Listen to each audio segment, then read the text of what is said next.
नमस्कार। हाल ही में भारत का राष्ट्रीय बजट पेश किया गया और इसमें भविष्य के लिए एक बहुत बड़ा विजन सामने रखा गया है। ये बजट एक ऐसे वक्त में आया है जब पूरी दुनिया में व्यापार और टेक्नोलॉजी के मैदान में बड़ी उथल-पुथल मची हुई है। तो चलिए आज इसी की परतें खोलते हैं। वित्त मंत्री का भाषण सुने तो लगता है मानो भारत एक जबरदस्त बदलाव की दहलीज पर खड़ा है। Semiconductor mission 2.0, 7 high speed rail corridor, content creator labs, 5 university township, mega textile park. घोषणाओं की एक लंबी लिस्ट है जिसे सुनकर लगता है कि भारत कुछ ही दिनों में एक विकसित देश बन जाएगा। लेकिन रुकिए, क्या कहानी इतनी सीधी है? घोषणाएं सुनना तो बहुत अच्छा लगता है, पर बजट सिर्फ घोषणाओं का खेल नहीं है। ये तो असल में नंबरों का खेल है। और जब हम उन नंबरों को देखना शुरू करते हैं तो एक बिल्कुल अलग ही तस्वीर उभर कर सामने आती है। तो आगे हम क्या क्या देखने वाले हैं? हम समझेंगे कि प्रचार और हकीकत में क्या फर्क है, टैक्स देने वालों पर इसका क्या असर हुआ, सरकार के पास पैसा आता कहाँ से है और जाता कहाँ है, और कुछ बड़े सेक्टर्स का हाल भी जानेंगे। तो यहाँ एक बहुत दिलचस्प पैटर्न दिखाई देता है। बड़ी बड़ी शानदार घोषणाओं के बावजूद जब हम असल में देखते हैं कि किस काम के लिए कितना पैसा दिया गया है तो अक्सर एक बड़ा गैप मिलता है। मतलब जो वादे किए जाते हैं वो बजट के आंकड़ों से हमेशा मेल नहीं खाते। चलिए अब उस सवाल पर आते हैं जो हर बजट में मध्यम वर्ग के टैक्स पेयर के लिए सबसे ज्यादा मायने रखता है। क्या इनकम टैक्स में कोई राहत मिलेगी? इस बार उम्मीदें बहुत थीं क्योंकि बाजार में खपत घट रही थी और अर्थव्यवस्था को एक बूस्ट की जरूरत थी। तो उन्हें मिला क्या? जवाब एकदम सीधा है, कुछ नहीं। न तो इनकम टैक्स स्लैब बदले गए, न ही टैक्स की दरें कम हुई।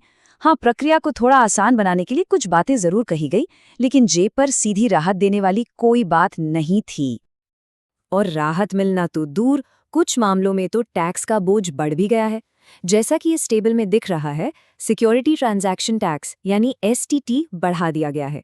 फ्यूचर्स और ऑप्शंस ट्रेडिंग दोनों पर टैक्स में अच्छा खासा इजाफा हुआ है। मतलब शेयर बाजार में निवेश करने वालों को अब पहले से ज्यादा टैक्स देना होगा। और इसका नतीजा क्या हुआ? शेयर बाजार ने इस पर बहुत नेगेटिव रिएक्ट किया। बजट भाषण खत्म होते होते सेंसेक्स 2800 पॉइंट्स तक नीचे गिर गया था। अब चलिए थोड़ी बड़ी तस्वीर देखते हैं। मतलब सरकार के पास पैसा आता कहाँ से है और ये पैसा खर्च कहाँ होता है। इसे समझे बिना बाकी के आंकड़े समझना मुश्किल है। तो सरकार की कमाई होती कहाँ से है? जैसा कि ये चार्ट दिखा रहा है, सबसे बड़ा हिस्सा यानी 24% उधार से आता है। मतलब सरकार के खर्च का लगभग 1/4 हिस्सा कर्ज है। इसके बाद नंबर आता है इनकम टैक्स का, जो 21% है, और फिर कॉर्पोरेट टैक्स जो 18% है। और ये चार्ट तो कहानी को और भी साफ कर देता है। देखिए कि सरकार की कमाई में सबसे बड़ा योगदान आम लोगों से आता है। इनकम टैक्स और जीएसटी को मिला दें तो ये 36% हो जाता है, जबकि बड़ी बड़ी कंपनियां सिर्फ 18% कॉर्पोरेट टैक्स देती हैं। मतलब साफ है, व्यक्तिगत टैक्स पेयर कंपनियों के मुकाबले 2 गुना टैक्स दे रहे हैं। तो अब जब हमने पैसे का हिसाब किताब समझ लिया है तो चलिए देखते हैं कि ये पैसा जरूरी क्षेत्रों में कैसे खर्च हो रहा है। हम शिक्षा, स्वास्थ्य और इंफ्रास्ट्रक्चर को देखेंगे और ये पता लगाएंगे कि क्या यहाँ भी वही घोषणा बनाम हकीकत वाला पैटर्न देखने को मिलता है। शिक्षा के क्षेत्र में घोषणाएं सुनने में बहुत ही शानदार है। सोचिए, 5 नई यूनिवर्सिटी टाउनशिप, स्टेम की पढ़ाई के लिए लड़कियों के हॉस्टल और 15,000 स्कूलों में कंटेंट क्रिएटर लैब्स। सुनने में तो बहुत ही अच्छा लगता है ना? लेकिन असली नंबर क्या कहते हैं? कोठारी कमीशन और नई शिक्षा नीति 2020 दोनों ने कहा था कि भारत को अपनी जीडीपी का 6% शिक्षा पर खर्च करना चाहिए। लेकिन 60 साल बाद भी हम 3% के आंकड़े को भी पार नहीं कर पाए हैं। तो असली मुद्दा ये है कि कॉलेजों में सीटों की कमी और मुश्किल कॉम्पिटिटिव एग्जाम्स की वजह बढ़ती आबादी नहीं, बल्कि शिक्षा पर लगातार कम खर्च है। अच्छा, अब स्वास्थ्य क्षेत्र को देखते हैं। यहाँ भी घोषणाओं की कोई कमी नहीं थी।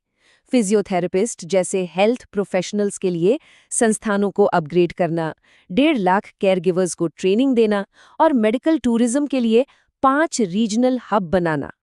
और यहाँ भी फिर से वही पैटर्न। वर्ल्ड हेल्थ ऑर्गेनाइजेशन कहता है कि स्वास्थ्य पर जीडीपी का 5% खर्च होना चाहिए, लेकिन भारत का खर्च अभी भी 2% के आसपास ही अटका हुआ है। तो चाहे शिक्षा हो या स्वास्थ्य, जरूरी खर्च और असल में दिए गए पैसे में एक बहुत बड़ी खाई है। पर कहानी यहीं खत्म नहीं होती। कुछ सेक्टर्स में तो पैसा बढ़ाना तो दूर बल्कि घटा दिया गया है, और ये जानकर हैरानी होती है कि शहरी विकास यानी अर्बन डेवलपमेंट के बजट में पिछले साल के मुकाबले 11.6% की भारी कमी की गई है।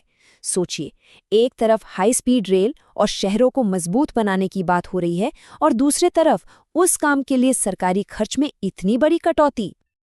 अब जरा रोजगार और कृषि जैसे दो और बहुत जरूरी मुद्दों पर बजट के नजरिए को संक्षेप में देखते हैं।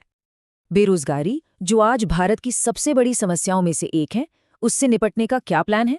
बजट में कई योजनाओं की घोषणा हुई है, मेगा टेक्सटाइल पार्क, एमएसएमईज के लिए फंड, स्किलिंग प्रोग्राम्स, लेकिन ये सभी जिन्हें अप्रत्यक्ष उपाय कहते हैं वो हैं। मतलब इनसे नौकरियां पैदा करने का कोई सीधा टारगेट नहीं है, जबकि बेरोजगारी का संकट तो अभी का है। और उस क्षेत्र का क्या जिस पर भारत की आधी से ज्यादा आबादी निर्भर करती है, यानी कृषि। कुछ नई योजनाएं हैं, लेकिन ज्यादातर किसानों के लिए इस बजट में लगभग कुछ भी नहीं था। खेतीहर मजदूर, खाद और एमएसपी सुधारों जैसे असली मुद्दों पर कोई खास चर्चा नहीं हुई। जैसा कि एक विश्लेषण में कहा गया है, भारतीय इतिहास में पहली बार इस बजट में किसानों का उल्लेख नहीं है। आखिर में चलिए ये देखते हैं कि ये बजट दुनिया में हो रहे बड़े बदलावों, जैसे कि ग्लोबल ट्रेड में रुकावटें और आर्टिफिशियल इंटेलिजेंस की क्रांति का सामना करने के लिए भारत को कैसे तैयार करता है। अच्छी बात यह है कि बजट में इस बात को माना गया है कि ग्लोबल सप्लाई चेन्स खतरे में हैं। इसके जवाब में आत्मनिर्भरता बढ़ाने के लिए कई गंभीर कदम उठाए गए हैं, जैसे सेमीकंडक्टर मिशन 2.0, इलेक्ट्रॉनिक्स कंपोनेंट्स की मैन्युफैक्चरिंग के लिए ज्यादा पैसा देना और एक्सपोर्ट को बढ़ावा देने के लिए नियमों को आसान बनाना। एआई को लेकर एक बहुत बड़ी घोषणा हुई है। विदेशी कंपनियों को भारत में डेटा सेंटर बनाने के लिए 20 साल की टैक्स छूट दी जाएगी। ये डेटा सेंटर एआई को चलाने के लिए बहुत ज़रूरी हैं, लेकिन इनका एक दूसरा पहलू भी है। ये बहुत ज़्यादा बिजली और पानी की खपत करते हैं, और ये देखते हुए कि भारत में पानी और बिजली के संसाधन पहले से ही दबाव में हैं, ये सोचना ज़रूरी है कि इसका आम जनता पर क्या असर पड़ेगा। तो आखिर में सवाल यही उठता है, क्या ये बजट एक दूर की सोच रखने वाला, एक परिवर्तनकारी विजन पेश करता है, या ये सिर्फ बड़े वादों और कम पैसों के पैटर्न को दोहराते हुए एक और मौका है जो हाथ से निकल गया? जैसा कि हमने देखा, शिक्षा, स्वास्थ्य और कृषि जैसे जरूरी क्षेत्रों में घोषणाएं तो बहुत अच्छी थीं, लेकिन नंबर एक अलग ही कहानी कहते हैं। ये बजट अपने पीछे कई सवाल छोड़ जाता है, जिनके जवाब हमें आने वाले वक्त में ही मिलेंगे।